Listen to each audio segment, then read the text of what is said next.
ನಾಶಪಡಿಸ್ತೇನೆ.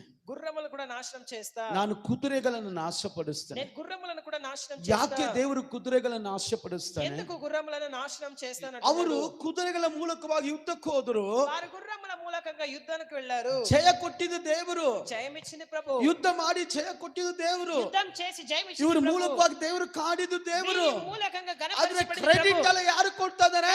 Credit ಅಂತ ఎవరికి ಈ వస్తుంది? ಕುದುರೆ ಚೆನ್ನಾಗಿದೆ, ఈ గుర్రం ಈ బాగుంది, ಕುದುರೆಯಿಂದಲೇ ಜಯ ఈ ಬಂತು, గుర్రం మీదనే జయం ಈ వచ్చింది, ಕುದುರೆಯಿಂದಲೇ ವೇಗವಾಗಿ ఈ ಹೋದೆ, గుర్రములే వేగంగా ಈ వెళ్ళింది, ವೇಗವಾಗಿ ಹೋಗಿ ಅವರನ್ನ ಶತ್ರುವನ್ನ ನಾಶಪಡಿಸಿದೆ. ఈ వేగముగా వెళ్ళే శత్రువులను ದೇವರಿಗೆ నాశనం ಕೊಡಬೇಕಾದ చేసింది. ಘನತೆ ಕುದುರೆಗಳಿಗೆ ಗೊತ್ತು ಬಿಟ್ಟರು. దేవునికి ఇవ్వాల్సిన ఘనతను గుర్రాలకు ఇచ్చారు. ಕೈ ಮುಗಿದು ಕೇಳಿಕೊಳ್ಳುತ್ತದೆ, మొక్కి చెప్తున్నా, ಕೆಲಸವನ್ನು ಘನಪಡಿಸಬೇಡ, పనిని ఘనపరచు, ಹಣವನ್ನು ಘನಪಡಿಸಬೇಡ, డబ్బును ఘనపరచు, ಮನುಷ್ಯನನ್ನು ಘನಪಡಿಸಬೇಡ, ಘನಪರಚು, ಮನುಷ್ಯನನ್ನು ಪ್ಲೀಸ್ ಮಾಡಬೇಡ, మనుషుని ప్లీజ్ చేయకు. ನೀನು ದೇವರನ್ನ ಪ್ಲೀಸ್ ಮಾಡು, నీవు దేవుని ನೀ ఘనపరచు, ದೇವರನ್ನ ಘನಪಡಿಸು. నీవు దేవుని